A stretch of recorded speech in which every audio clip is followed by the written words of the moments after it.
بسم اللہ الرحمن الرحیم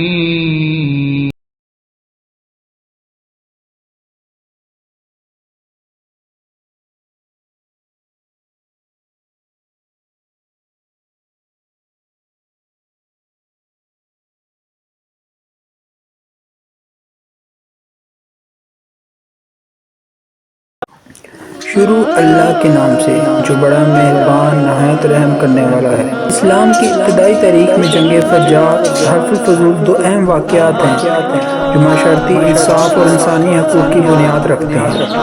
جنگ فجار مقدس مہینوں کی حرمت پامال کی گئی جس سے قبائلی نظام میں بے چینی پھیلی، اور اس کے بعد حلف الفضول کے تحت مظلوموں کی مدد اور انصاف کی بحالی کا معاہدہ ہوا جس میں خود نبی اکرم صلی اللہ علیہ وآلہ وسلم بھی شریک ہوئے اور بعد میں اس معاہدے کی حمایت فرمائی۔ امن و انصاف کے اصول وہی ہیں جو جدید سماجی ترقی اور انسانی خوشحالی کے ناگزیر سمجھے جاتے ہیں۔ تحقیقی مطالعات سے ثابت ہوتا ہے کہ مساوات اور انصاف پر مبنی معاشرے زیادہ مستحکم اور ترقی یافتہ ہوتے ہیں۔ قرآن میں بھی عدل پر قائم رہنے کی تلقین کی گئی ہے۔ اے ایمان والو، انصاف پر قائم رہو اللہ کے لیے گواہی دیتے ہوئے۔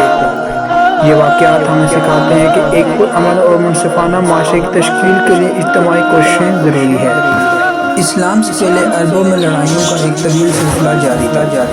انہی لڑائیوں میں سے ایک مشہور لڑائی فجار کے نام سے مشہور ہے۔ عرب کے لوگ ذوالقعدہ، ذوالحجہ، محرم اور رجب ان 4 مہینوں کا بے حد احترام کرتے تھے اور ان مہینوں میں لڑائی کرنے کو گناہ جانتے تھے، یہاں تک کہ عام طور پہ ان مہینوں میں لوگ تلواروں کو نیام میں رکھتے تھے اور نیزوں کی برچیاں اتار لیتے تھے۔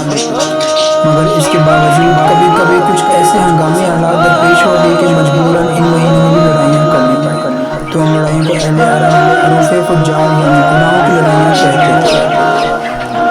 سب سے آخری جنگ فجار جو قریش اور قیس کے قبیلوں کے درمیان ہوئی، اس وقت حضور اکرم صلی اللہ علیہ وآلہ وسلم کی عمر مبارک 20 برس تھی۔ چونکہ قریش اس جنگ میں حق پر تھے، اس لیے ابو طالب وغیرہ اپنے چچاؤں کے ساتھ آپ نے بھی اس جنگ میں شرکت فرمائی، مگر کسی پر ہتھیار نہیں اٹھایا، صرف اتنا ہی کیا کہ اپنے چچاؤں کو تیر اٹھا کر دیتے رہے۔ اس لڑائی میں پہلے قیس پھر قریش غالب آئے اور آخرکار صلح پر اس لڑائی کا خاتمہ ہوا۔ روز روز کی لڑائیوں سے عرب سے سینکڑوں گھرانے برباد ہو گئے تھے، ہر طرف بدامنی اور آئے دن کے لوٹ مار سے ملک کا امن و امان غارت ہو چکا تھا۔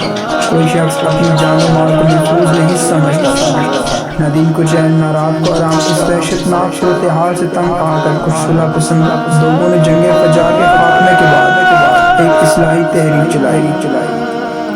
چنانچہ بنو ہاشم، بنو زہرہ، بنو اسد وغیرہ قبائل قریش کے بڑے سرداران عبداللہ بن جدعان کے مقام پر جمع ہوئے اور حضور صلی اللہ علیہ وآلہ وسلم کے چچا زبیر بن عبد المطلب سے یہ تجویز پیش کی کہ موجودہ حالات کو سدھارنے کے لیے کوئی معاہدہ کرنا چاہیے۔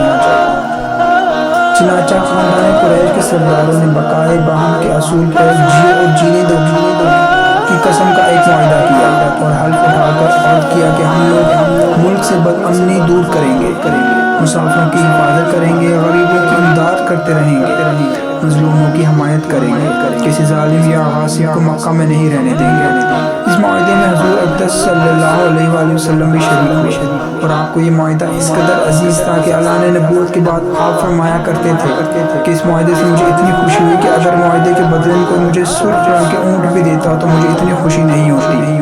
اور آج اسلام میں بھی اگر کوئی مظلوم یا الحلف الفضول کہہ کر مجھے مدد کے لیے پکارے تو میں اس کی مدد کے لیے تیار ہوں۔ اس تاریخی معاہدے کو حلف الفضول اس لیے کہا جاتا ہے کہ قریش کے اس معاہدے سے بہت پہلے مکہ میں قبیلہ جرہم کے سرداروں کے درمیان بھی بالکل ایسا ایک معاہدہ ہوا تھا، اور چونکہ قبیلہ جرہم کے وہ لوگ جو اس معاہدے کے محرک تھے ان سب لوگوں کا نام فضل تھا، یعنی فضل بن حارث اور فضل بن وداع، فضل بن فضالہ۔